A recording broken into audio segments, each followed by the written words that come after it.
Assalamualaikum warahmatullahi wabarakatuh. Halo guys, kami dari kelompok 2 dengan tema persiapan pengadaan barang dan jasa melalui swakelola dan penyedia. Perkenalkan, nama saya Putri Wedingsi. Nama saya Nabila Alam Zahra. Halo, nama saya Arsila Rafarzikia. Halo, nama saya Syarifah Latifah Putri Dimensia. Halo, nama saya Putri Nur Anita. Halo, nama saya Elvira Maulidia. Nama saya Sultan Daulat Akbar. Nama saya Ade Fahri Muzida.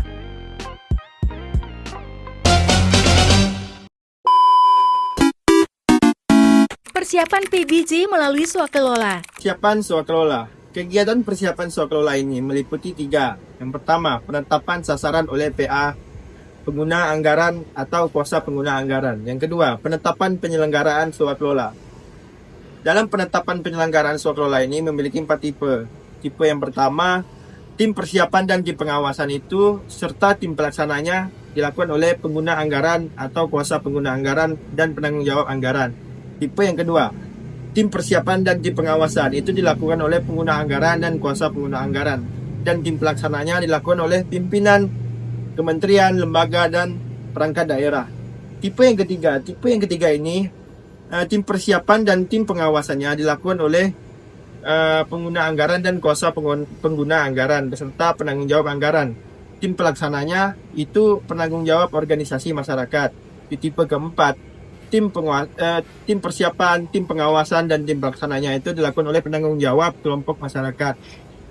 Kegiatan yang ketiga itu ada rencana kegiatan, jadwal pelaksanaan, rancangan anggaran belanja atau RAB ditetapkan oleh PPK dengan memperhitungkan tenaga ahli atau peralatan atau bahan tertentu yang dilaksanakan dengan kontrak tersendiri. Ketentuan swakelola. Ketentuan swakelola. Yang pertama, tenaga ahli hanya dapat digunakan dalam pelaksanaan swakelola tipe 1 dan tidak boleh melebihi 50% dari jumlah anggota tim pelaksana. Yang kedua, hasil persiapan swakelola dituangkan dalam KAK atau kerangka acuan kerja kegiatan atau sub kegiatan dan output. Yang ketiga, rencana kegiatan yang diusulkan oleh Pokmas atau kelompok masyarakat tipe 4 dievaluasi dan ditetapkan oleh PPK. Biaya pengadaan barang dan jasa melalui swakelola dihitung berdasarkan komponen biaya pelaksanaan swakelola. PA pengguna anggaran dapat mengusulkan standar biaya masukan atau keluaran swakelola kepada Menteri Keuangan atau Kepala Daerah. Persiapan pengadaan melalui penyedia. Persiapan pengadaan melalui penyedia merupakan serangkaian kegiatan yang dilakukan sebelum proses pemilihan penyedia barang dan atau jasa secara resmi dilakukan. Nah, kegiatan ini bertujuan untuk memastikan bahwa pemilihan penyediaan barang dan atau jasa ini terlaksana secara efektif, efisien, akuntabel, dan transparan.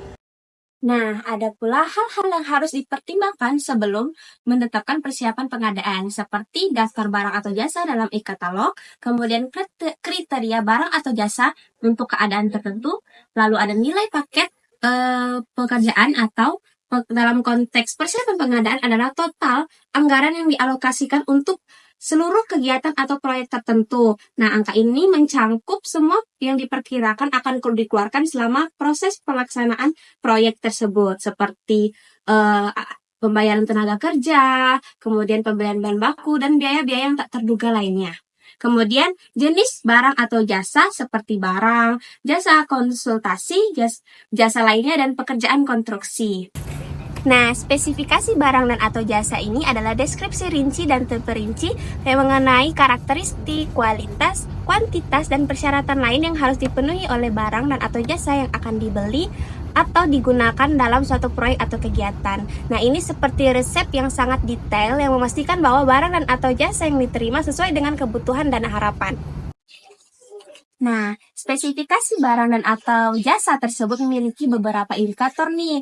Nah, beberapa indikator tersebut adalah barang dan atau jasa tersebut haruslah produksi dari dalam negeri. Kemudian barang dan jasa tersebut haruslah produksi dengan standar nasional Indonesia. Kemudian haruslah produksi dalam industri hijau. Nah, dalam industri hijau ini merupakan produksi dalam pendekatan yang harus mengutamakan efisiensi dan efektivitas dalam penggunaan sumber daya secara berkelanjutan dan meminimalkan dampak negatif terhadap lingkungan. Kemudian, barang dan jasa tersebut haruslah tersedia dan mencukupi. Dan terakhir, barang dan jasa itu boleh sebut merek. Nah, maksudnya di sini adalah selain menyebutkan spesifikasi teknis secara umum, kita juga bisa secara spesifik menyebutkan merek produk yang memenuhi syarat tersebut. Penetapan spesifikasi teknis adalah proses merumuskan secara detail dan jelas terkait dengan karakteristik, kualitas, kuantitas, dan persyaratan lain yang harus dipenuhi barang dan atau jasa yang akan dibeli dan digunakan dalam suatu proyek atau kegiatan. Nah, ini biasanya disebut sebagai resep yang sangat spesifik untuk memastikan hasil akhir sesuai dengan apa yang diinginkan. Ini mencakup dengan mutu barang. Nah, biasanya ini terkait dengan merek, teknis, standar, sampel, komposisi, fungsi, dan kinerja dari barang tersebut. Kemudian ada waktu yang ini biasanya merujuk pada jangka waktu penyelesaian atau pengiriman barang atau jasa yang dibeli. Bisa berupa waktu pengiriman ataupun waktu penyelesaian. Kemudian ada jumlah. Nah, ini biasanya kuantitas barang atau jasa yang dibutuhkan. Dan terakhir, tingkat layanan ini mencakup bagaimana layanan yang diberikan, seberapa cepat responnya, kemudian tingkat keahlian yang diberikan oleh penyedia, dan hal-hal yang terkait dengan proses kepuasan pelanggan. Nah, selanjutnya ada penetapan KAK. KAK sendiri merupakan panjang dari kerangka acuan kerja. Nah, kerangka acuan kerja ini adalah dokumen yang berisi pedoman atau paduan lengkap berisi tentang suatu pekerjaan, proyek, atau kegiatan. Nah, dokumen ini biasanya memberikan gambaran yang jelas terkait dengan apa yang harus dilakukan, bagaimana cara melakukannya, serta apa yang akan dicapai sebagai hasil akhir. Nah, ini biasanya mencakup dengan uraian pekerjaan, waktu pelaksanaan, spesifikasi teknis jasa konsultasi, sumber pendanaan, dan perkiraan biaya pekerjaan. Harga perkiraan sendiri. Baik, itu yang panjang. Apa tuh? Apa deh? Mending penjelaskan harga perkiraan sendiri nah. Oh iya, ketentuan umum dari HPS atau harga perkiraan sendiri itu ada 6. Yang pertama, HPS disusun berdasarkan keahlian dan menggunakan data yang dapat dipertanggungjawabkan. Yang kedua, nilai HPS bersifat terbuka dan tidak bersifat rahasia. Yang ketiga, total HPS sama dengan hasil perhitungan HPS ditambah PPN. Yang keempat, HPS disusun paling lama 28 hari kerja sebelum batas akhir. Ini termasuk pemasukan dokumen penawaran atau pasca kualifikasi atau pemasukan dokumen kualifikasi atau prakualifikasi. Yang kelima, memperhitungkan keuntungan dan biaya tidak langsung. Yang keenam, HPS bukan sebagai dasar untuk menentukan besaran kerugian negara. Catatannya dikecualikan untuk pagul lebih kecil sama dengan dari 10 juta e-processing dan tender terintegrasi. Kegunaan HPS atau harga perkiraan sendiri itu ada 3. Yang pertama, menilai kewajaran harga penawaran dan kewajaran harga satuan. Yang kedua, menetapkan batas tertinggi penawaran barang, pekerjaan konstruksi, dan jasa lainnya. Yang ketiga, menetapkan besaran jaminan pelaksanaan. Penetapan HPS atau harga perkiraan sendiri itu ada 4. Yang pertama, PPK atau pejabat pembuat komitmen menetapkan HPS dengan menandatangani pada lembar persetujuan atau penetapan. Yang kedua, HPS yang sah adalah yang telah ditandatangani oleh PPK atau pejabat pembuat komitmen. Yang ketiga, nilai total HPS paling tinggi sama dengan nilai pagu anggaran. Yang keempat, penetapan HPS paling lama 28 hari kerja sebelum batas akhir, yaitu dibagi menjadi 2, yaitu penyampaian penawaran untuk pemilihan dengan pasca kualifikasi, atau yang kedua, penyampaian dokumen kualifikasi untuk pemilihan dengan pra kualifikasi. Jenis kontrak. Jenis kontrak. Hal-hal yang menjadi pertimbangan dalam penentuan jenis kontrak. Yang pertama ada jenis barang atau jasa. Nah, seperti barang, pekerja konstruksi, jasa lainnya, jasa konsultasi. Yang kedua, spesifikasi teknis atau KAK, kerangka acuan kerja. Adalah dokumen penting dalam pengadaan barang, jasa yang menjadi dasar dalam penyusunan kontrak. Yang ketiga ada volume, mengacu pada jumlah atau kuantitas barang atau jasa yang disediakan. Volume bisa berupa jumlah produk luas, area pekerjaan atau ukuran lainnya. Volume membantu menghitung total biaya atau harga kontrak. Nah, yang keempat ada kompleksitas atau kesulitan dan risiko pekerjaan. Mengacu pada tingkat-tingkat kesulitan dan potensi tantangan yang dihadapi selama pelaksanaan pekerjaan. Yang kelima, lama waktu pekerjaan. Untuk menyelesaikan seluruh pekerjaan sesuai jangka waktu yang ditentukan seperti penjadwalan dan timeline. Jenis kontrak. Nah, jenis kontrak berdasarkan barang atau pekerjaan konstruksi atau jasa lain itu terbagi menjadi 5. Yang pertama ada lump sum pada jenis kontrak barang atau pekerjaan konstruksi atau jasa lain. Nah, pengertiannya itu harga total pekerjaan telah ditetapkan di awal tanpa memperhatikan perubahan volume pekerjaan. Nah, yang kedua, selanjutnya harga satuan. Harga setiap satuan pekerjaan telah ditetapkan sehingga harga akhir dapat berubah sesuai dengan volume pekerjaan yang sebenarnya. Yang ketiga, selanjutnya gabungan kombinasi antara kontrak lump sum dan kontrak harga satuan. Nah, yang keempat itu terima jadi atau turnkey. Kontrak di mana kontraktor bertanggung jawab penuh atas seluruh pekerjaan sampai proyek selesai dan siap digunakan. Yang kelima, kontrak payung. Kontrak untuk pekerjaan yang akan dilaksanakan secara berulang dengan spesifikasi yang pasti, namun volume dan waktu pesanan belum dapat ditentukan. Biar di sini dong. Oh ya, lanjutin penjelasan jasa konsultasi ya. Oke. Aku mau bucin dulu. Siap, Bye-bye. Nah, jasa konsultasi itu ada 3, yaitu lump sum, waktu penugas, dan kontrak payung. Untuk penjelasannya di slide berikutnya. Dadah. Jenis kontrak untuk barang, pekerja konstruksi, atau jasa lainnya. Jenis kontrak yang pertama ada lump sum. Ketentuannya, yang pertama yaitu semua risiko sepenuhnya ditanggung oleh penyedia. Kedua, berorientasi kepada keluaran. Dan yang ketiga, pembayaran didasarkan pada tahapan produk atau keluaran yang dihasilkan sesuai dengan kontrak. Jenis kontrak yang kedua ada kontrak harga satuan. Ketentuannya, yang pertama, volume pekerjaannya masih bersifat perkiraan. Yang kedua, pembayaran berdasarkan hasil pengukuran. Yang ketiga, nilai akhir kontrak ditetapkan setelah seluruh pekerjaan diselesaikan. Jenis kontrak yang ketiga yaitu kontrak gabungan lump sum dan harga satuan. Ketentuannya, untuk pekerjaan yang sebagian dapat mempergunakan lump sum dan untuk bagian yang lain menggunakan harga satuan dalam satu pekerjaan yang diperjanjikan. Jenis kontrak selanjutnya kontrak terima jadi atau turnkey. Ketentuannya yang pertama, jumlah harga pasti dan tetap. Yang kedua, pembayaran dapat dilakukan berdasarkan termin. Nah, jenis kontrak yang terakhir, kontrak payung. Ketentuannya, untuk barang atau jasa yang belum dapat ditentukan volume dan atau waktu pengirimannya pada saat kontrak ditandatangani. Nah, selanjutnya jenis kontrak untuk jasa konstruksi. Jenis kontrak lump sum yang memiliki ketentuan pertama, semua risiko sepenuhnya ditanggung oleh penyedia. Yang kedua, berorientasi kepada keluaran. Dan ketiga, pembayaran didasarkan pada tahapan produk atau keluaran. Selanjutnya, waktu penugasan yang memiliki ketentuan. Yang pertama, ruang lingkupnya belum bisa didefinisikan. Yang kedua, waktu yang dibutuhkan untuk menyelesaikan pekerjaan belum bisa dipastikan. Yang terakhir, kontrak payung memiliki ketentuan belum dapat ditentukan volume dan atau waktu pengiriman. Kontrak tanggung jawab ialah kontrak yang pelaksanaan pekerjaannya membebani dana APBN lebih dari 1 tahun anggaran. Selanjutnya, bentuk kontrak. Menurut Peraturan Presiden Nomor 16 Tahun 2018 tentang pengadaan barang dan jasa konstruksi terbagi menjadi 5 jenis kontrak, yaitu bukti pembelian atau pembayaran, kwitansi, surat perintah kerja atau SPK, surat perjanjian, dan surat pesanan. Uang muka. Uang muka. Apa sih uang muka itu? Nah, jadi uang muka adalah jumlah uang yang dibayarkan oleh pembeli di muka saat membeli barang, jasa barang, pekerjaan konstruksi, dan jasa konsultasi.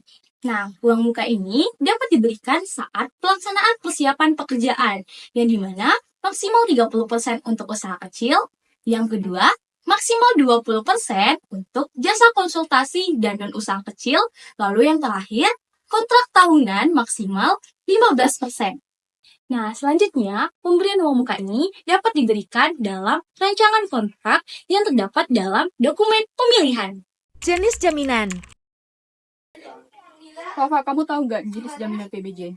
Oh, jenis-jenis pengadaan barang dan jasa. Itu tuh ada 6 Put. Nah, untuk lebih lanjutnya, kita simak slide selanjutnya. Jaminan PBJ atau pengadaan barang dan jasa adalah jaminan yang diberikan oleh penyedia barang atau jasa kepada pemberi kerja untuk memastikan bahwa penyedia akan memenuhi kewajiban kontrak, termasuk kualitas dan waktu penyelesaian. Jaminan ini mencakup berbagai jenis jaminan seperti jaminan penawaran, jaminan pelaksanaan, dan jaminan pemeliharaan yang berfungsi untuk melindungi kepentingan pemberi kerja dalam proses pengadaan. Jaminan penawaran atau biasanya disebut dengan bid bond adalah jaminan yang diterbitkan oleh perusahaan penjamin untuk memastikan bahwa penyedia barang atau jasa memenuhi syarat tender dan bersedia mendatangani kontrak jika terpilih sebagai pemenang. Jika penyedia mengundurkan diri setelah dinyatakan menang, penjamin akan membayar kerugian kepada pemberi kerja yang biasanya berkisaran antara 1% hingga 3% dari nilai penawaran. Jaminan sanggah banding adalah jaminan yang diberikan oleh penyedia barang atau jasa kepada pokja pemilihan dalam proses pengadaan, khususnya untuk pekerjaan konstruksi. Besar jaminan ini adalah 1% dari nilai HPS atau harga perkiraan sendiri dan berlaku selama 30 hari. Jaminan pelaksanaan atau performance bond adalah jaminan yang diberikan oleh penyedia jasa kepada pemberi kerja untuk memastikan bahwa pekerjaan akan diselesaikan sesuai dengan ketentuan kontrak. Jika penyedia jasa gagal memenuhi kewajibannya, pihak penjamin akan membayar ganti rugi kepada pemberi kerja maksimal sebesar nilai jaminannya. Jaminan uang muka adalah jaminan yang diberikan oleh penyedia barang atau jasa kepada pemberi kerja untuk memastikan pengembalian uang muka yang telah dibayarkan jika kontrak tidak terpenuhi. Jaminan ini biasanya diterbitkan oleh bank atau perusahaan penjaminan dan besarnya berkisaran antara 10% hingga 20% dari nilai kontrak. Jaminan uang muka adalah jaminan yang diberikan oleh penyedia barang atau jasa kepada pemberi kerja untuk memastikan pengembalian uang muka yang telah dibayarkan jika kontrak tidak terpenuhi. Jaminan ini biasanya diterbitkan oleh bank atau perusahaan penjaminan dan besarnya berkisaran antara 10% hingga 20% dari nilai kontrak. Sertifikat garansi adalah dokumen yang diberikan kepada pelanggan jaminan untuk menjanjikan bahwa produk yang diberikan mereka jika bermasalah akan diperbaikinya dan mengganti dalam batas waktu tertentu. Adapun poin-poin sertifikat garansi, yang pertama yaitu menjamin kelayakan barang, yang kedua yaitu diberikan terhadap kelayakan pengguna barang hingga jangka waktu dalam kontrak, yang ketiga yaitu diterbitkan oleh produsen atau pihak yang ditunjuk secara sah oleh produsen. Ketentuan penggunaan jaminan atau tanggungan yang diberikan kepada pihak pemberi garansi kepada penerimanya, biasanya garansi yang diberikan atas barang yang diperjualbelikan. Ketentuan penggunaan jaminan atau garansi ini, sertifikat garansi dapat diberikan dalam pekerjaan konstruksi atau jenis pengadaan yang lainnya apabila terdapat pengadaan barang. Penyesuaian harga atau modifikasi yang dilakukan terhadap kontrak keseluruhan guna memperhitungkan perubahan yang sah dalam biaya pelaksanaan kontrak. Ketentuan penyesuaian harga untuk kontrak harga satuan atau kontrak waktu penugasan. Tata cara yang jelas, perhitungan dicantumkan dengan jelas dalam dokumen pemilihan atau perubahannya. Berlaku bagi seluruh kegiatan atau mata pembayaran kecuali komponen keuntungan dan biaya tidak langsung dan harga satuan timpang. Diberlakukan sesuai jadwal pelaksanaan yang tercantum dalam kontrak. Komponen pekerjaan yang berasal dari luar negeri menggunakan indeks dari negara asal. Jenis pekerjaan baru akibat adanya addendum kontrak. Addendum kontrak ini untuk mengubah ketentuan perjanjian sebelum kontrak utama menjadi mengikat secara hukum. Diberikan mulai dari bulan ke-13 sejak addendum kontrak ditandatangani. Indeks yang digunakan dalam hal terjadi keterlambatan pelaksanaan kontrak akibat kesalahan penyedia dan indeks terendah antara jadwal kontrak dan realisasi pekerjaan. Tahapan persiapan pemilihan penyedia. Halo guys, tahapan persiapan pemilihan penyedia ada 5, yaitu yang pertama metode pemilihan, yang kedua metode evaluasi penawaran, dan yang ketiga metode penyampaian dokumen penawaran, keempat jadwal pemilihan, dan kelima kualifikasi. Metode pemilihan barang atau pekerjaan konstruksi atau jasa lainnya. Metode pemilihan barang, pekerjaan konstruksi, dan jasa lainnya. E-processing, katalog elektronik, pengadaan langsung bernilai sampai dengan 200 juta, penunjukan langsung dalam hal keadaan tertentu seperti preferensi mendadak, bersifat rahasia, pertahanan negara, satu kesatuan konstruksi, benih dan pupuk, surplus untuk masyarakat, tidak mampu, hak paten, tender ulang atau gagal. Tender cepat, spek dan volume pekerjaan sudah ditentukan rinci. Pelaku terkalkulasi dalam sikap atau sistem informasi kinerja penyedia. Metode pemilihan jasa konsultasi. Nah, selanjutnya metode pemilihan jasa konsultasi. Metode pemilihan jasa konsultasi adalah cara atau prosedur yang dilakukan untuk memilih penyedia barang atau jasa yang paling tepat untuk memenuhi kebutuhan suatu proyek atau kegiatan. Nah, biasanya pemilihan ini dilakukan melalui proses yang sistematis dan transparan. Ada 3 metode pemilihan jasa konsultasi. Yang pertama adalah pengadaan langsung yang dapat dilakukan untuk jasa konsultasi yang nilainya paling banyak 100 juta rupiah. Nah, yang kedua ada penunjukan langsung. Dalam penunjukan langsung ini tidak disarankan karena hanya dapat dilakukan dalam kondisi yang sangat terbatas dan memenuhi persyaratan yang sangat ketat. Misalnya pemegang hak cipta dan konsultan hukum yang segera dan tidak bisa ditunda. Nah, kemudian ada yang ketiga, metode seleksi, yaitu proses pemilihan penyedia jasa konsultasi yang dilakukan dengan cara mengundang beberapa calon penyedia jasa untuk mengajukan proposal.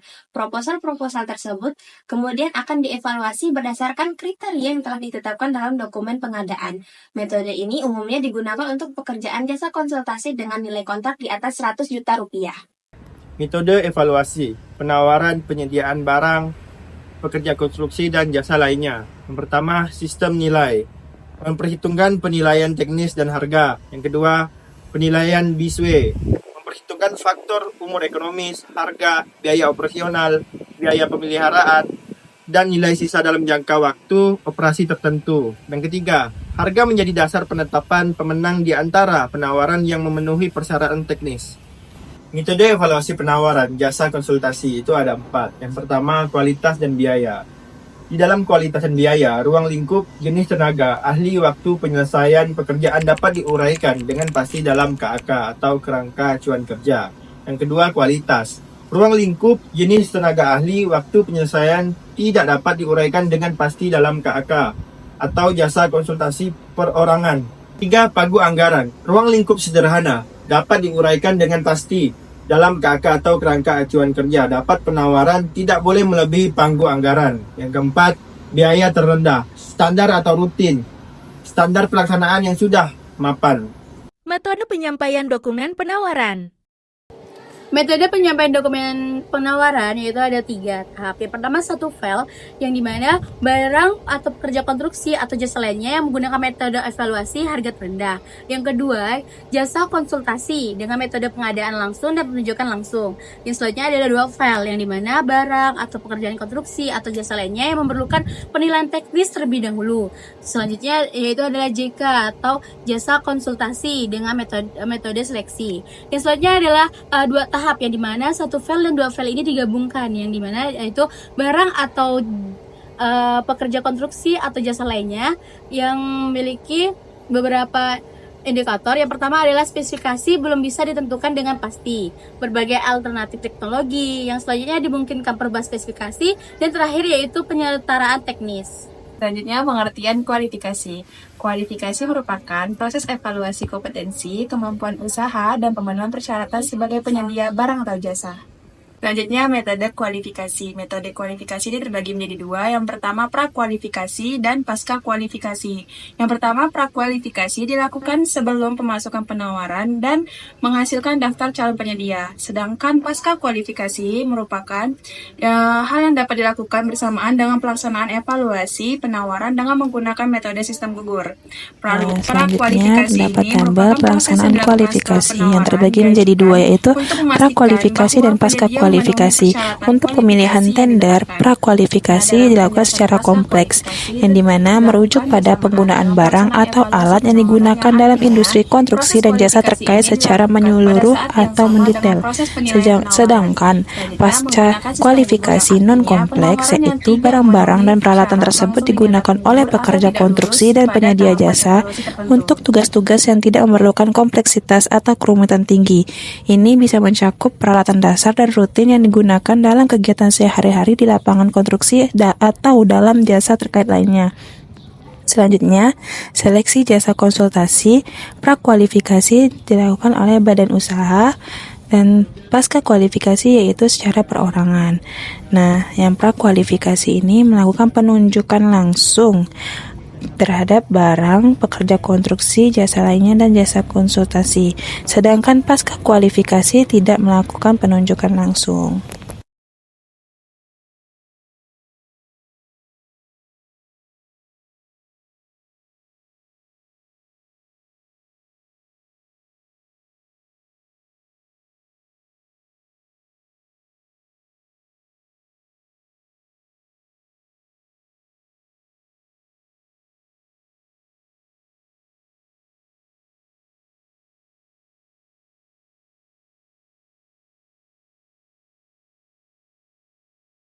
PBJ yang bersifat kompleks yang dimaksud pengadaan barang, pekerjaan konstruksi atau jasa lainnya yang mempunyai risiko tinggi, memerlukan teknologi tinggi, menggunakan peralatan yang didesain khusus dan atau sulit mendefinisikan secara teknis bagaimana cara memenuhi kebutuhan dan tujuan PBJ.